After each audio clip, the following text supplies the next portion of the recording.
Como usted seguramente ya sabe, en estas reuniones de oraciones para compartir la palabra venimos siguiendo un cronograma, una planificación. Y en esta oportunidad nos tocaba estar considerando los capítulos 17 y 18 del libro de Apocalipsis. Yo le voy a invitar a que en su Biblia usted busque en el libro de Apocalipsis el capítulo 18, versículo 4. Antes de leer el versículo nos ponemos en contexto. Lo que nosotros estamos viendo en este pasaje de la Biblia es el juicio definitivo de parte de Dios a la gran Babilonia, a la gran ramera. Esta gran ramera, esta gran Babilonia, representa la religión mundial o el conjunto de religiones mundiales sin Dios, contrarias a Dios y hasta podríamos decir anti-Dios.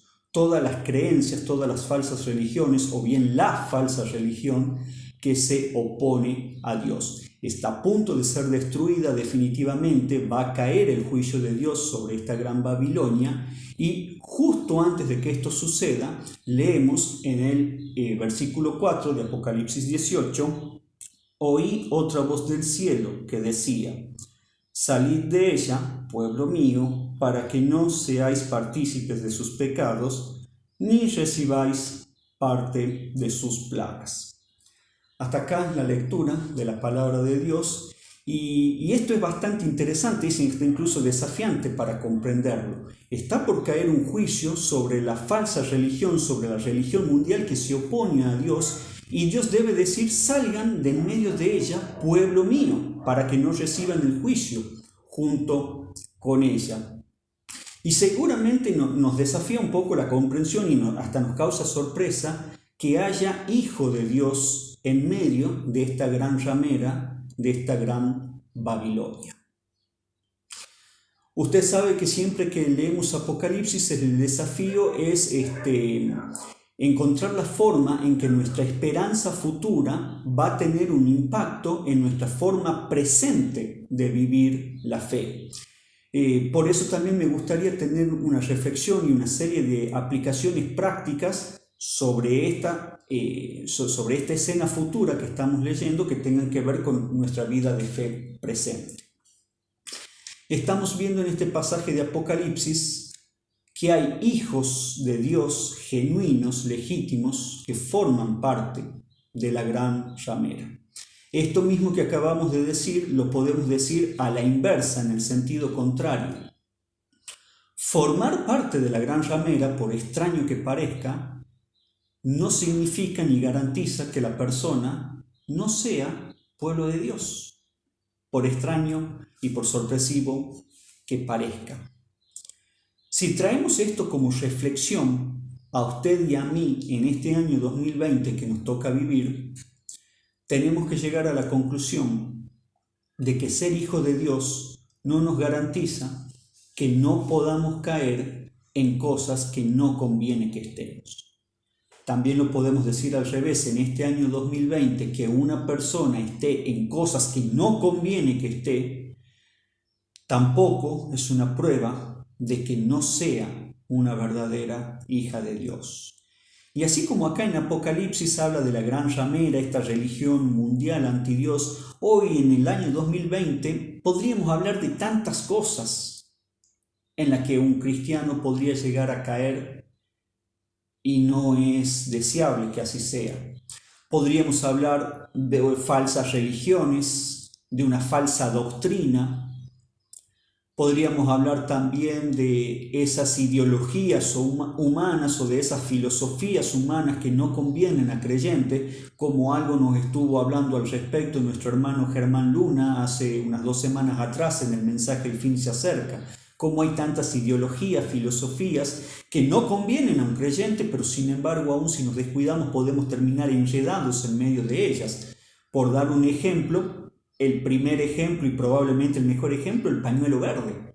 Pero no es el único ejemplo. Además del pañuelo verde, también cuántas otras ideologías, filosofías en el día de hoy existen, y un cristiano, un hijo de Dios, podría verse envuelto en ellas, aunque no convenga, aunque no sea apropiado para un hijo de Dios. Y esto no solamente se trata de religiones, doctrinas, filosofías, corrientes de pensamiento, ideologías. Podríamos hablar también de otras cosas como ser la lujuria, la pornografía, el amor al dinero, el egoísmo, el materialismo. Podríamos hablar de la amargura, del resentimiento, de la ira, de la venganza, del rencor. ¿En cuántas cosas un día de hoy un verdadero hijo de Dios podría llegar a estar en medio de ellas aunque no convengan? A partir de esta reflexión para el creyente del día de hoy me gustaría sacar por lo menos también 3 aplicaciones prácticas para la vida de fe del creyente de hoy. Primero y principal, como decíamos hace unos momentos, una de las formas de entender esto es poder decir que aún formar parte de la gran ramera no significa que una persona no sea una auténtica hija de Dios. Esto lo traemos al día de hoy y tenemos que decir que haya personas en una situación que no convenga no nos habilita a nosotros a cuestionar su identidad espiritual, eventualmente como hija de Dios.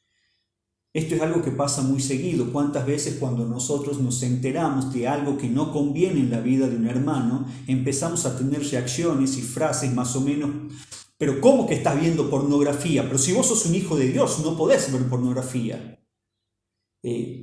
O ese tipo de expresiones o ese tipo de cuestionamientos donde ponemos en duda la identidad espiritual del otro, ponemos en duda la salvación de la otra persona, y acá estamos viendo que eso no es correcto.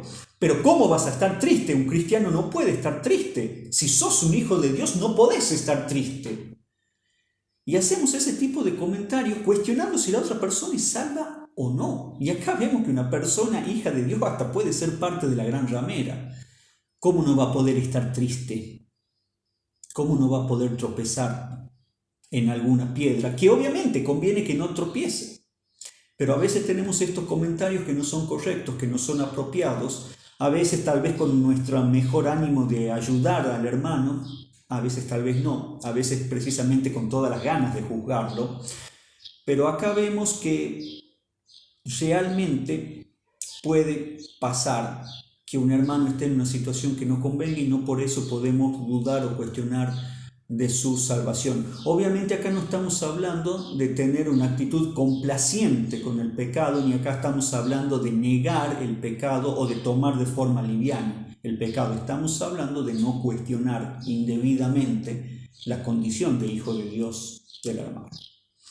La segunda aplicación que podríamos tener para el día de hoy es que si acá vemos que en el futuro hay verdaderos hijos de Dios que forman parte de la gran ramera, con mucha humildad y con mucho temor de Dios tenemos que preguntarnos, usted y yo, ¿realmente hay algo de lo que usted y yo estemos libres que podamos decir yo jamás voy a tropezar en esta piedra? Con mucha humildad y con mucho temor de Dios tenemos que reconocer que usted y yo también somos capaces de tropezar en cualquier piedra. Y tenemos que tener cuidado con la falsa sensación de seguridad que puede ser una vulnerabilidad, que puede ser una debilidad de nuestras vidas y que hasta puede ser signos de orgullo, soberbia espiritual. No, yo jamás voy a caer en pornografía. Yo nunca voy a tener problemas de amor al dinero. Yo nunca me voy a deprimir. ¿Y sabe qué? Los hermanos que alguna vez tuvieron problemas con la pornografía, los hermanos que alguna vez tuvieron problemas con el amor al dinero, los hermanos que alguna vez tuvieron problemas de tristezas o depresiones muy profundas, probablemente algún día creyeron que ellos jamás tropezarían en esa piedra, pero tropezaron, y eso también nos puede pasar a usted y a mí. Por eso, con mucha humildad y con mucho temor delante de Dios, tenemos que manejarnos con precaución, con cautela, porque nosotros también podemos tropezar en estas piedras. Y de hecho, también haríamos bastante bien en que con mucha humildad y con mucha honestidad pidamos que Dios nos examine a nosotros mismos si es que ya no hemos caído en algunas de estas circunstancias en que no hubiera caído, en que no hubiera convenido que caigamos, pero tal vez ya caímos sin darnos cuenta, dejar con mucha humildad que el Señor nos muestre si hemos caído en una situación de la que conviene salir. Y la tercera aplicación que quiero compartir con usted ya para terminar es la esperanza. En este versículo vemos que Dios da una orden: salgan de ella, pueblo mío. Y en esa orden está implícita, está, por decirlo de alguna forma, oculta la esperanza. Si Dios le está diciendo a su pueblo, salgan de ahí, es porque Dios ha provisto un camino para que su pueblo pueda salir de ahí. Y es porque ese camino lleva a un lugar mejor, no a un lugar peor. Y esa es la esperanza que usted y yo como creyentes debemos tener en el día de hoy. Si tal vez hemos caído en algún lugar que no conviene, si tal vez hemos llegado a una situación que no conviene, o si le ha pasado a un hermano, o si algún día en el futuro nos pasa a usted o le pasa a algún hermano en la fe, tenemos la esperanza. Dios nos pide que salgamos de esa situación, y cuando Dios nos pide que salgamos de esa situación es porque Dios ha provisto un camino para poder salir, y ese camino nos lleva a usted y a mí a un lugar mejor, nunca a un lugar peor.